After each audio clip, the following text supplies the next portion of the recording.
اشرح لي صدري ويسر لي أمري واحلل عقدة من لساني يفقهوا قولي۔ اللہ تعالیٰ کی بے پایہ حمد و ثنا، اس کی تقدیس، اس کی تحمید، اس کی تمجید اور اس کی توحید کا اقرار، اس کی نعمتوں کا اظہار۔ درود و سلام ہو رحمت عالم، نبی مکرم، رسول معظم، شاہ محمد الرسول اللہ صلی اللہ علیہ وسلم کی ذات گرامی پر، اور اللہ تعالیٰ کی رحمتیں نازل ہوں صحابہ کرام پر، تابعین پر، ائمہ دین، فقہاء کرام، مجاہدین اسلام اور اولیاء اعظام پر۔ رمضان المبارک کی یہ برکتیں اور رحمتیں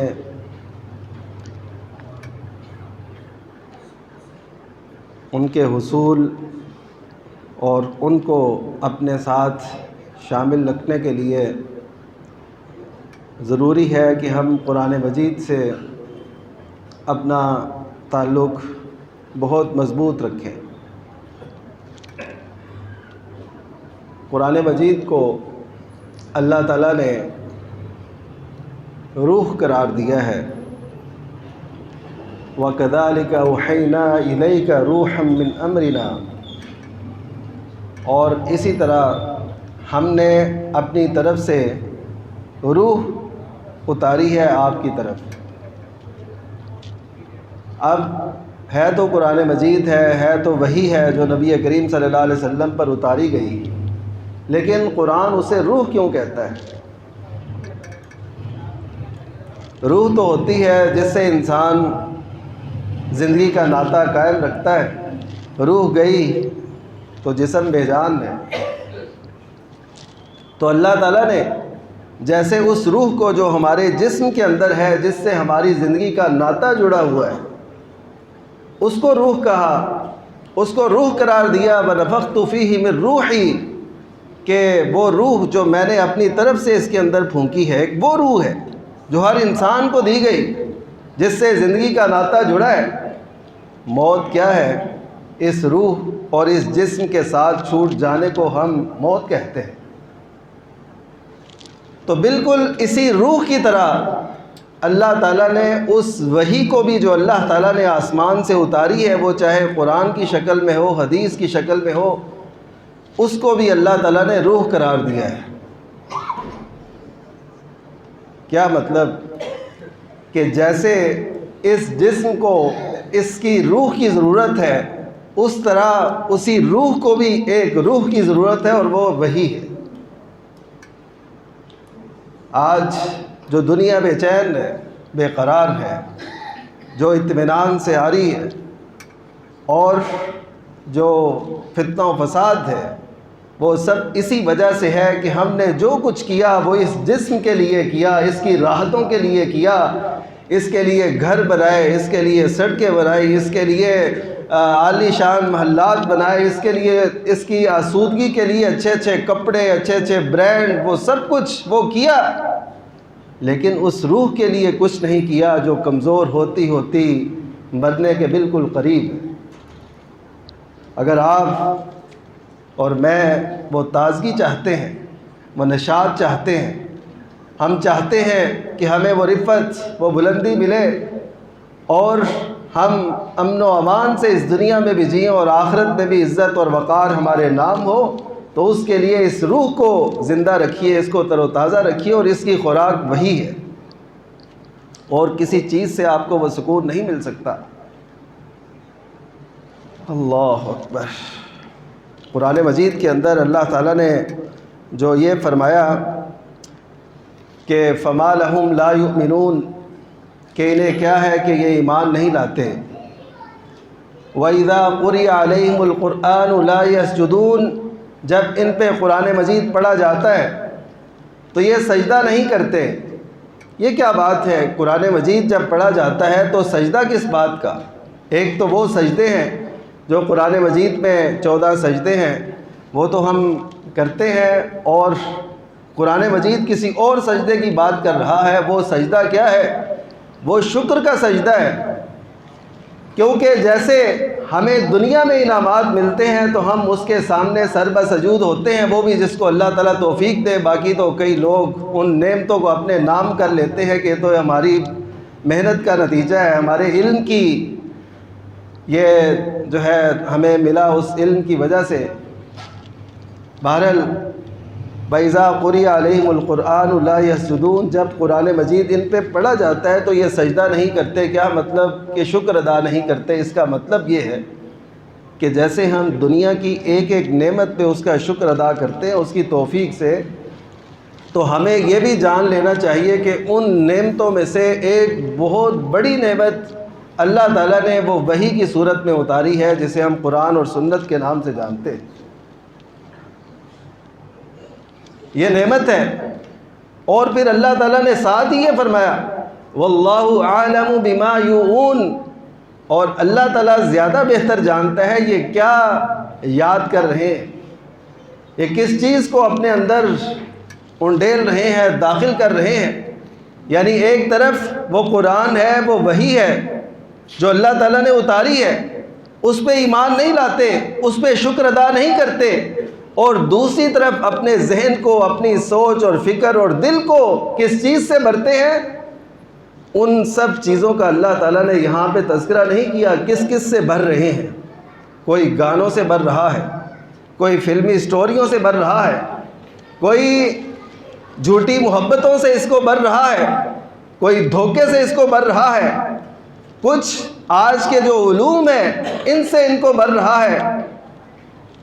یہ علوم بھرنا، اس میں یہ کوئی بری بات نہیں ہے شریعت کی نگاہ میں، لیکن اس علم کو وقت نہ دینا جو اس سب سے برتر اور فائق ہے، یہ جرم بن جائے گا۔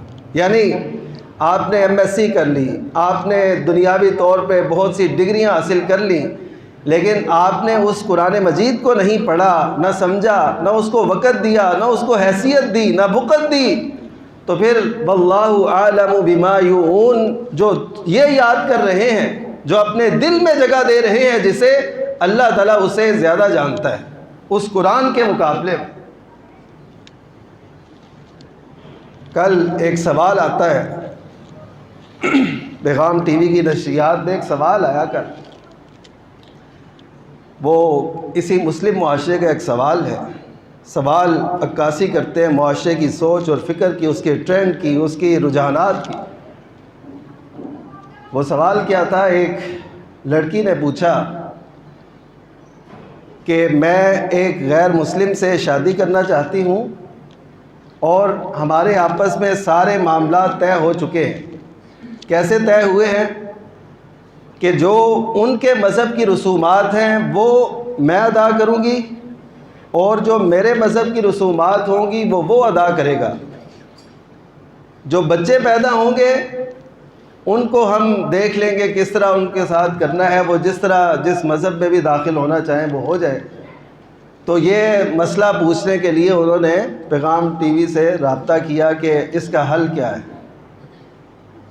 آپ مجھے بتائیے کہ کسی نے اگر یعنی تعلیم کے وہ اعلیٰ درجے یونیورسٹی میں وہ تعلیم حاصل کر رہی ہے، اور شاید اس کے ذہن میں کہیں یہ بات ہوگی کہ میں ایک دفعہ پوچھ ہی لوں اسلامی نقطۂ نظر سے کیا ہے، لیکن آج تک اس کو کسی بڑے نے یہ نہیں بتایا، قرآن کے الفاظ، قرآن کی آیات اس نے کھول کے نہیں دیکھی، لا ہن حل لہم ولا ہم یحلون لہن، کہ مسلمان عورتیں غیر مسلموں کے لیے بالکل حلال نہیں ہے، اور نہ غیر مسلم عورتیں مسلمانوں کے لیے حلال۔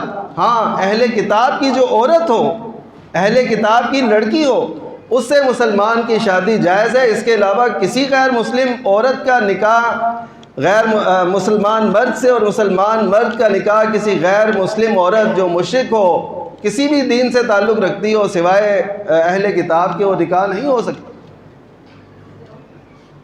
اب یہ سوال اگر اس معاشرے سے پیدا ہو رہے ہیں تو اس میں ایک بڑی وجہ یہ ہے کہ ہم نے اپنی نسل نو کو اس دین سے آشنائی نہیں دی جو ہمارا فرض تھا۔ ہم ان کو سکولوں میں چھوڑتے رہے، ہم نے فیسیں بھری، ہم نے کالجز میں ان کو چھوڑا، ان کی فیسیں ادا کیں، اور ٹاپ کے اور بڑے اعلیٰ جو ہیں کالجز یا جن کے نام ہیں، جن کا شہرہ ہے، ان میں داخل کروایا، یونیورسٹیز ایسی اختیار کیں، لیکن وہ جو علم تھا جس سے ہماری روح نے پنپنا تھا، روح نے بڑھنا تھا، روح نے تازگی اور فرحت اور اللہ تعالیٰ سے وہ تعلق مضبوط ہونا تھا، اس کے لیے اس معاشرے میں کیا کیا جاتا ہے یہ آپ خود جانتے ہیں، میں خود جانتا ہوں کہ ہم قرآن کے لیے کیا کرتے ہیں، حدیث کے لیے، سنت کے لیے کیا کرتے ہیں۔ یونیورسٹیز سے، کالجز سے کوئی اپنے بچوں کو اس وجہ سے نہیں اٹھاتا کہ وہاں کا ماحول ایسا ہے یا فلاں یونیورسٹی میں ایسا ہو رہا ہے۔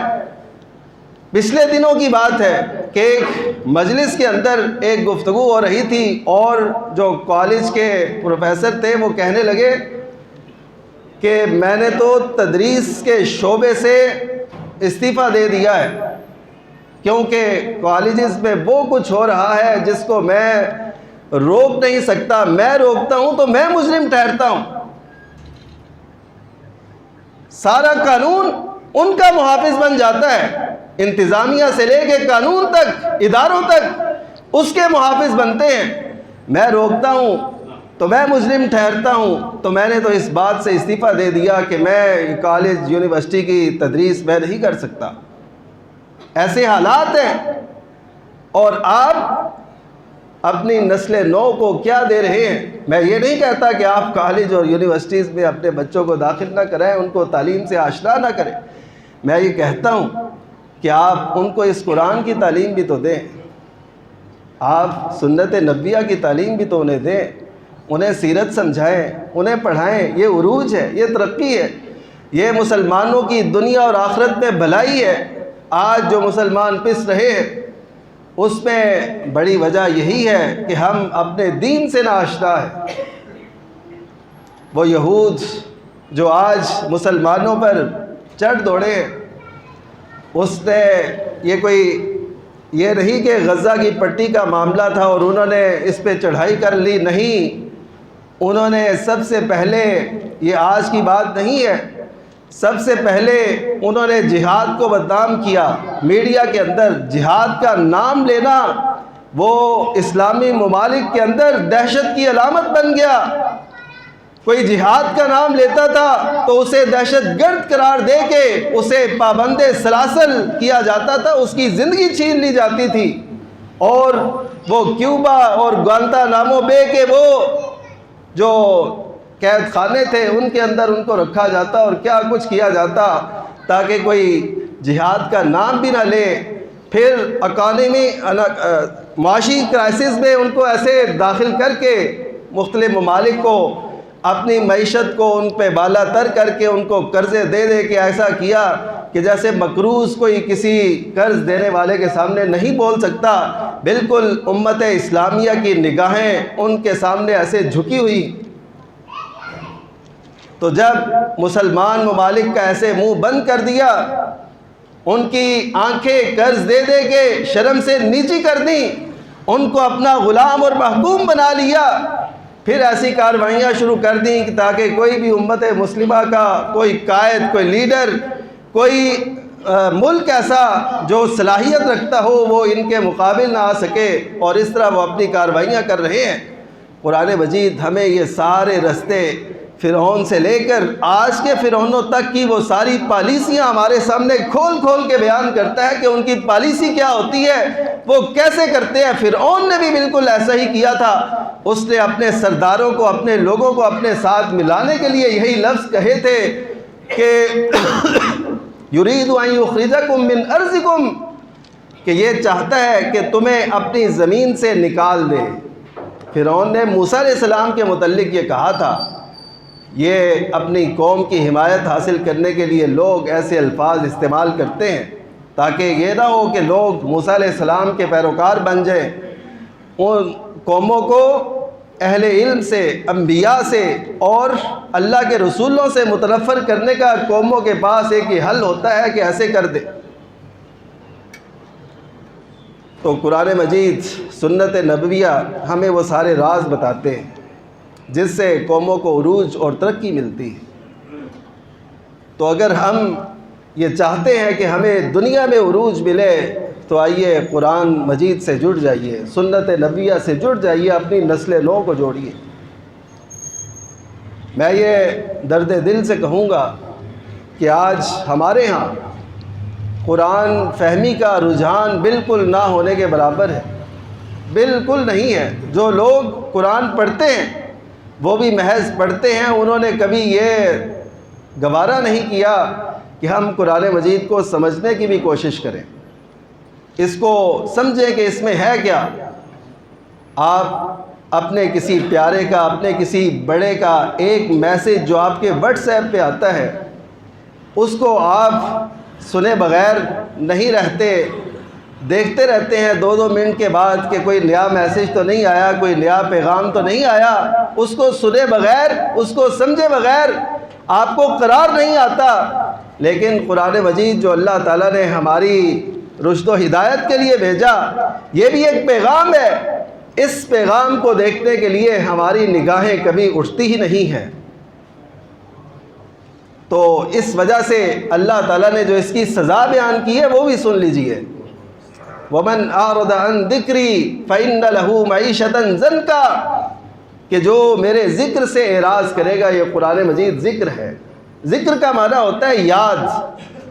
یہ بھی قرآن مجید کی فصاحت اور اس کے لیے ایسے الفاظ کا انتخاب ہے کہ ذکر کہتے ہیں یاد کو۔ جو چیز ہے ہی یاد تھی اسے ہی ہم نے بھلا دیا، جو چیز یاد رکھنے کے قابل تھی وہ ہمارے ذہنوں سے محو ہے۔ جس کو فائق اور بالا تر ہونا چاہیے تھا وہ آج ہماری پوری فہرست جو ہمارے تعلیمی اداروں کی فہرست ہے اس میں کہیں بھی اس کا نمبر نظر نہیں آتا۔ تو اللہ تعالیٰ نے اس کی سزا یہ بیان فرمائی ہے کہ وَمَنْ أَعْرَضَ عَنْ ذِكْرِي فَإِنَّ لَهُ مَعِيشَةً ضَنْكَ، کہ جو ہمارے ذکر سے اعراض کرتا ہے تو ہم اس کی زندگی کو تنگ کر دیتے ہیں، اس کا جینا محال کر دیتے ہیں، جینا مشکل ہو جاتا ہے۔ وہی جو جس صورت سے آج ہم آشنا ہیں۔ آپ کہیں گے کہ کافر بھی تو اس ذکر سے اعراض کرتے ہیں تو ان کے ساتھ ایسا معاملہ کیوں نہیں، وہ تو بڑے خوشحال ہیں۔ میرے دوستو، ان کو جو اللہ تعالیٰ نے خوشحالی دی ہے وہ ایک سزا کے طور پہ ہے، آزمائش کے طور پہ۔ اگر اللہ نہ کرے ہم بھی اللہ کو ماننے والے اس کے نام لیوا نہ ہوتے تو ہمیں بھی دنیا میں بہت کچھ مل جاتا۔ اللہ تعالیٰ نے خود فرمایا فَلَمَّا نَسُوا مَا ذُكِّرُوا بِهِ فَتَحْنَا عَلَيْهِمْ أَبْوَابَ كُلِّ شَيْءٍ، جب انہوں نے اس چیز کو بھلا دیا جس کی انہیں نصیحت کی گئی تھی تو ہم نے ان پہ ہر چیز کے دروازے کھول دیے۔ تو مجھے بتائیں یہ ترقی، یہ عروج دنیا کا، یہ کوئی اللہ تعالیٰ کی فضل اور اس کی رحمت کی علامت ہے؟ نہیں۔ یہ جس کو دنیا زیادہ مل جاتی ہے تو اللہ تعالیٰ قطعاً اس بات کی دلیل نہیں دیتا کہ اللہ تعالیٰ ان سے راضی بھی ہے۔ تو اس وجہ سے کبھی یہ نہ سوچیں کہ ان کو بھی تو بہت کچھ ملا ہے، اگر وہ کچھ آپ لینا چاہتے ہیں تو وہ تو مل سکتا ہے، لیکن وہ پھر ایمان، وہ یقین، وہ کیفیات وہ آپ کے پاس نہیں رہیں گی جو آپ کو اللہ تعالیٰ دے کے آپ کو آزمائش میں ڈال کے آپ کا امتحان لے رہا ہے۔ تو اللہ تعالیٰ نے فرمایا جو ہمارے ذکر سے اعراض کرتا ہے ہم اس کے لیے جینا محال کر دیتے ہیں، مشکل کر دیتے ہیں، تنگ کر دیتے ہیں۔ وَنَحْشُرُهُ يَوْمَ الْقِيَامَةِ أَعْمَىٰ، اور روز قیامت ہم اسے اندھا کر کے اٹھائیں گے۔ یہ اندھا کر کے کیوں اٹھائیں گے؟ اگر آپ قرآن اور حدیث کے جتنے وہ سزا اور جزا کے معیارات ہیں ان کا مطالعہ کریں تو اقوام ہوں یا ان کے جرائم ہوں، ان کو سزا اسی نوعیت کی ملی جس قسم کے وہ کام کیا کرتے تھے۔ جس قسم کا جرم دنیا میں ہوتا ہے اسی قسم کی سزا دنیا میں ملتی ہے۔ میں ایک مثال سے واضح کرتا ہوں کہ قوم لوط وہ الٹے کام کرتی تھی کہ جیسا کام جہنم میں سے کسی نے نہیں کیا تھا تو اللہ تعالیٰ نے سزا کیا دی کہ ان کی بستی ہی کو الٹ دیا۔ ایسی سزا اور کسی کو نہیں ملی، یعنی بستی اوپر لے جائی گئی اور سارے وہ اہل سدوم جو آج بحیرہ مردار ہے تو اس کو ایسے الٹا کے فرشتوں کے ذریعے ان کو الٹا کر دیا گیا جیسے ان کے الٹے کام تھے. اسی طرح اللہ تعالیٰ نے سزا بھی اسی نوعیت کی دی. قیامت میں بھی یہی ہے, جو جس نوعیت کا جرم کرتا ہے اس کو سزا اسی نوعیت کی اللہ تعالیٰ دیتا ہے. لیکن مجھے بتائیے کہ ذکر سے اعراض کرنے والے کی سزا اللہ تعالیٰ نے اس کو روز قیامت اندھا ہونے کی شکل میں کیوں دی؟ وَنَحْشُرُهُ يَوْمَ الْقِيَامَةِ أَعْمَىٰ, کہ ہم اسے روز قیامت اندھا کر کے اٹھائیں گے. وہ پوچھے گا لِمَا حَشَرْتَنِي أَعْمَىٰ وَقَدْ كُنْتُ بَصِيرًا, مجھے اندھا کیوں کیا گیا؟ دنیا میں تو میں دیکھتا تھا, میری آنکھیں تھیں. تو اللہ تعالیٰ فرمائیں گے كَذَلِكَ أَتَتْكَ آيَاتُنَا فَنَسِيتَهَا, کہ اسی طرح میری آیات تیرے پاس دنیا میں آتی تھی. یہ آیات جو آپ کو سنائی جا رہی, اور خصوصاً یہ آیت جس میں اس بات کا تذکرہ موجود ہے کہ یہ سزا ملے گی جو قرآن سے اعراض کریں گے, جو ذکر سے اعراض کریں گے, اس کی طرف توجہ نہیں دیں گے. اعراض کرنے کا مطلب اگنور کرنا, اگنور, اس کو کوئی وقت نہ دینا, کوئی حیثیت نہ دینا. تو آج امت مسلمہ یہی نہیں کر رہی. تو اللہ تعالیٰ فرمائیں گے تم نے دنیا میں اسے بلایا تھا, ہماری آیات آئی تھی, تم اس کی طرف توجہ نہیں کرتے تھے, اس کو اگنور کر دیتے تھے. قرآن کی محفل ہوتی تھی تو تم اٹھ کے چلے جاتے تھے, قرآن کی بات ہوتی تھی تو تمہارے پاس وقت نہیں ہوتا تھا. تم سیاست پہ, تم دیگر امور پہ اور اپنے جو ترجیحات ہیں ان میں بہت زیادہ آگے ہوا کرتے تھے. تو لیکن قرآن کو تمہارے پاس قرآن کے لیے وقت نہیں تھا, تو آج اس کی یہ سزا ہے.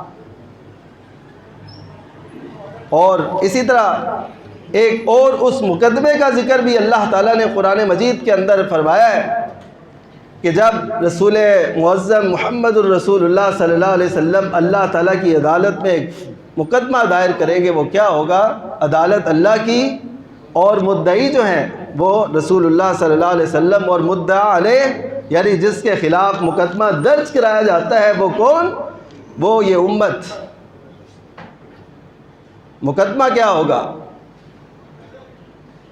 وقال الرسول یا ربی ان قوم اتخذوا هذا القرآن مہجورا, اے میرے رب یہ میری قوم, میری ملت, میری امت جس نے اس قرآن کو چھوڑ رکھا تھا. تو آپ خود بتائیے کہ جب نبی کریم صلی اللہ علیہ وسلم ہمارے خلاف مقدمہ بارگاہ الہی میں درج کرائیں گے, جنہوں نے ہماری شفاعت کرنی ہے, تو ایسا تو نہیں ہو سکتا کہ ایک طرف آپ مقدمہ دائر کرائیں اور دوسری طرف ہماری شفاعت بھی کریں, ہماری سفارش بھی کریں. ایسا تو نہیں ہوگا. اور یہ بھی یقینی بات ہے کہ اللہ تعالیٰ نے قرآن مجید میں پہلے سے بتا دیا کہ ایسا ہوگا.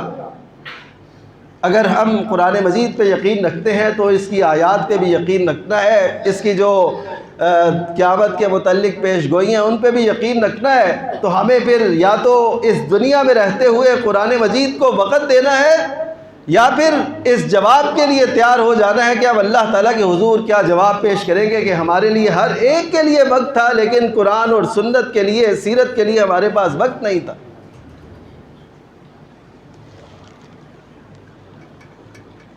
اللہ تعالیٰ نے قرآن مجید کے اندر جو اہل ایمان کی صفات بیان فرمائی ان میں سے ایک یہ ہے وَإِذَا تُلِيَتْ عَلَيْهِمْ آيَاتُهُ زَادَتْهُمْ ایمانا, کہ جب ہماری آیات ان پہ تلاوت کی جاتی ہیں تو ان کے ایمان میں اضافہ ہو جاتا ہے. وہ اضافہ ہم کیسے لے سکتے ہیں؟ ہمارے ہاں دو گروہ ہیں. ایک تو وہ ہیں جو قرآن مجید بالکل نہیں سنتے, نہ پڑھتے, نہ سمجھتے ہیں, قرآن مجید کا ان کو کچھ بھی پتہ نہیں ہے. یہ وہ لوگ ہیں جن کے متعلق اللہ تعالیٰ بیان فرماتے ہیں کہ یہ جب اللہ معاف کرے, ہر ایک کو بخشے اور اس سزاؤں سے اللہ تعالیٰ محفوظ رکھے, وہ کہیں گے لو کننا نسمع و ناقل ما کننا فی اصحاب السعیر, اگر ہم سنتے اور سمجھ سے کام لیتے تو آج ہم یہ بھڑکتی ہوئی آگ والے نہ ہوتے. یہ آگ کا لفظ, یہ جہنم کا لفظ کہنا سننا آسان ہے, لیکن جب وہ جہنم آنکھوں سے نظر آ رہی ہوگی اور اس کی جو آگ کے شعلے ہیں اور جو اس کی آواز ہوگی, یہ سب انسان کام جاتا ہے جب قرآن و سنت کے اس دلائل کو دیکھتا ہے. تو یہ سزا انہیں دی جائے گی۔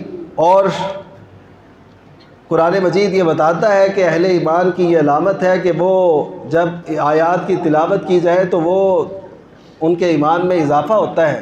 لیکن دوسری طرف دیکھیے کفار کی کیا صورت ہے، ولا یزیدہم الا نفورا، کہ کفار کو قرآن مجید نفرت میں، بھاگنے میں ہی زیادہ کرتا ہے، وہ اس سے بھاگتے ہیں، دوڑتے ہیں۔ تو اب اہل ایمان بھی اگر قرآن مجید سے ایسے ہی دوڑیں جیسے کفار کی اللہ تعالیٰ نے منظر کشی کی ہے، قرآن مجید نہ سمجھے، نہ اس کی طرف اہمیت دیں، نہ اس کو کچھ وقت دیں، تو آپ مجھے بتائیے کہ ہمارا شمار کن لوگوں میں ہونا ہے جن کی اوپر آیات پڑھی جائے ان کے ایمان میں اضافہ ہوتا ہے، یا وہ جو قرآن سے بھاگتے ہیں۔ قرآن مجید تو ہم سے واضح طور پہ کہتا ہے وَمَنْ أَظْلَمُ مِمَّنْ ذُكِّرَ بِآيَاتِ رَبِّهِ ثُمَّ عَرَضَ عَنْهَا إِنَّا مِنَ الْمُجْرِمِينَ مُنْتَقِمُونَ، اس سے بڑا ظالم کون ہے جس کو میری آیات کی نصیحت کی جائے، ان کی طرف بلایا جائے، ان کی یاد دہانی کرائی جائے، پھر وہ اس سے اعراض کر لے۔ پھر اللہ تعالیٰ نے فرمایا کہ اِنَّا مِنَ الْمُجْرِمِينَ مُنْتَقِمُونَ، ایسے مجرموں سے ہم انتقام لینے والے ہیں۔ یہ قرآن مجید میں اللہ تعالیٰ نے بیان فرما دیا۔ آپ یا میں تو وہ مجرم نہیں ہیں، اس کو ذرا دیکھ لیجئے، غور کر لیجئے۔ وَمَنْ أَظْلَمُ مِمَّنْ ذُكِّرَ بِآيَاتِ رَبِّهِ، اس سے بڑا ظالم کوئی نہیں ہے جس کو آیات کی نصیحت کی جائے پھر وہ اس سے اعراض کر لے، اگنور کر دے۔ یہ کیا بات، ہماری اپنی مرضی، ہماری اپنی لائف ہے، یہ قرآن، یہ ایسی مجالس، یہ ایسے فہم کے قرآن فہمی کے کورس اور یہ باتیں، یہ ان کی کیا حیثیت ہے؟ ہماری اپنی زندگی ہے، ہم جی لیں گے۔ میرے دوستو، قرآن مجید کہتا ہے ثم اعرض عنها انا من المجرمین منتقمون۔ مجرم آپ بھی سمجھتے ہوں گے کہ مجرم کون ہوتا ہے، آپ اپنے اپنے نزدیک لوگوں میں سے سمجھتے ہوں گے یہ جرائم پیشہ لوگ ہیں، یہ فلاں ہے، یہ فلاں ہے، لیکن قرآن مجید بھی ایسے لوگوں کو مجرم قرار دے رہا ہے جو قرآن مجید کو وقت نہیں دیتے۔ مجھے بتائیے کیا قرآن مجید اس قابل نہیں ہے کہ ہمارے بچے قرآن مجید پڑھیں؟ ہماری بیٹیاں، ہماری بہنیں، ہمارے بھائی، ہمارے بیٹے، بھتیجے، بھانجے وہ اس قرآن مجید کا علم حاصل کریں کہ قرآن مجید اس قابل نہیں ہے؟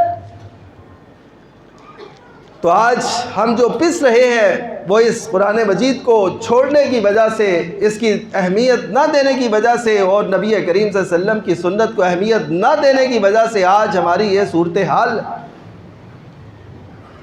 جب امت مسلمہ نے عروج حاصل کیا تو ان کے پاس جو نصاب تھا وہ یہی قرآن اور سنت تھا، جو اصحاب صفہ کو پڑھایا جاتا تھا یہی قرآن اور سنت تھا۔ وہ مشہور آیت مبارکہ افلا یتدبرون القرآن ام علی قلوب اقفالها، کیا یہ قرآن مجید پہ غور نہیں کرتے، کیا ان کے دلوں پر تالے ہیں؟ تو آپ یا تو اللہ تعالیٰ سے آج یہ عہد کر لیجئے اے میرے مالک میرے دل پہ تالا نہیں ہے، یا پھر اس کا اقرار کر لیجئے کہ میرے دل پہ واقعی تالا لگا ہوا ہے، میرے پاس ہر چیز کے لیے وقت ہے، ہر کام کر سکتا ہوں، میری سوچ اور فکر میں بہت بہت بڑے منصوبے ہیں اور بہت بہت بڑی باتیں ہیں، لیکن نہیں وقت ہے، تو اس قرآن مجید کے لیے وقت نہیں ہے۔ افلا یتدبرون القرآن، یہ اللہ تعالیٰ نے اس وقت کے اہل ایمان سے نہیں فرمایا، یہ کفار سے فرمایا کہ تمہارے دل پہ یا تو تالے ہیں یا تو تمہیں تدبر کرنا چاہیے، کیونکہ اس عہد کے اندر جتنے بھی مسلمان تھے وہ تدبر کرتے تھے، غور اور فکر قرآن مجید کی آیات پہ۔ یہ تو تصور ہی نہیں تھا کیونکہ ان کی زبان بھی عربی تھی، وہ اس کے لطافتوں کو، فصاحتوں کو خوبی سے جانتے تھے اور وہ آیات ان پہ اثر کرتی تھی۔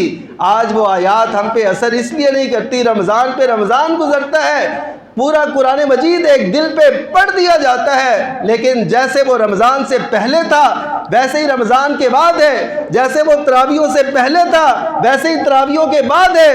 تو اس کا مطلب ہے وہ آیات ہم پہ کوئی اپنی جو ہے روشنی، اپنی جو چمک ہے وہ ہم پہ وہ اثر انداز نہیں ہوتی، اس کی وجہ ہمارے دل کی کھیتی کا ویران ہونا ہے۔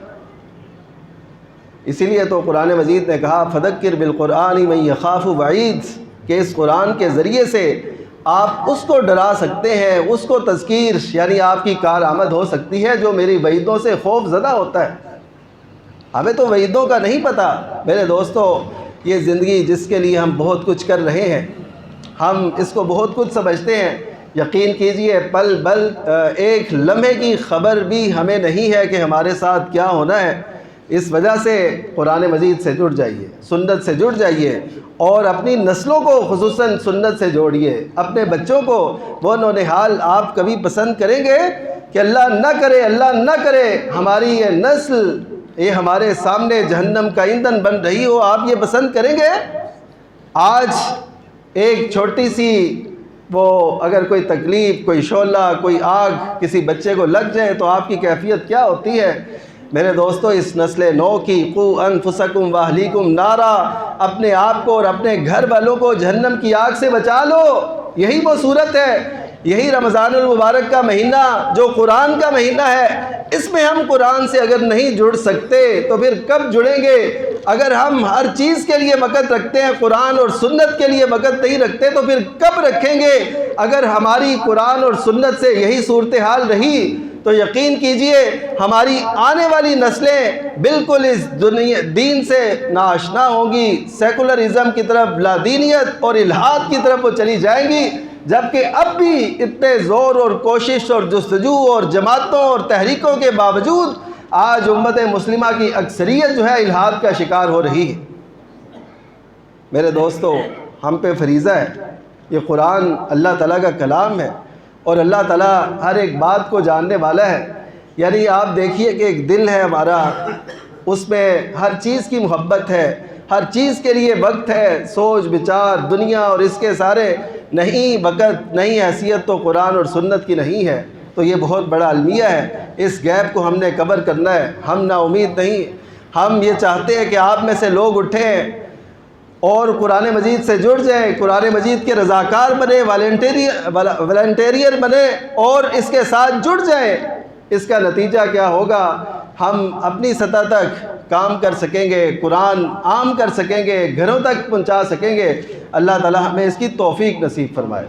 آپ اس کے لیے میں ضرور خصوصاً آپ سے کہوں گا کہ آپ میں سے کچھ لوگ ایسے تیار ہوں جو ہمارے ساتھ، یعنی خواتین کا حلقہ بھی اس مسجد کے اندر موجود ہے جو قرآن مجید کے ماہانہ اور ہفتہ وار درس سے جڑا ہوا ہے۔ اسی طرح مردوں کی کلاس بھی اس مسجد میں ہو رہی ہے۔ کوئی یہ نہیں کہہ سکتا کہ ہمیں کوئی قرآن پڑھانے والا نہیں تھا۔ آپ جب بھی آئے، آپ کے لیے ہم حاضر ہیں۔ آپ یہ تہیہ کریں کہ ہم نے قرآن مجید کا فہم حاصل کرنا ہے۔ کیا آپ اس کا عزم کرتے ہیں؟ اس کا عزم کرتے ہیں؟ اور یقین کیجئے آپ اپنی زندگی کے اندر اس کی رونقیں برکتیں دیکھیں گے۔ رمضان قرآن کا مہینہ ہے، اس کی برکتیں آپ دیکھ رہے ہیں کتنی ہیں۔ ایک رات میں قرآن نازل ہوا نا، لیکن پورے مہینے کو یہ شرف اللہ تعالیٰ نے بخشا، اور کیسی رونقیں اور برکتیں ہوتی ہیں۔ تو آپ خود بتائیے کہ اگر اس قرآن سے ہم جڑ جائیں تو ہمارے ہاں کتنی رحمتیں، رونقیں اور برکتیں ہوں۔ اللہ تعالیٰ ہمیں وہ نصیب فرما دے۔ وآخر دعوانا الحمدللہ رب العالمین۔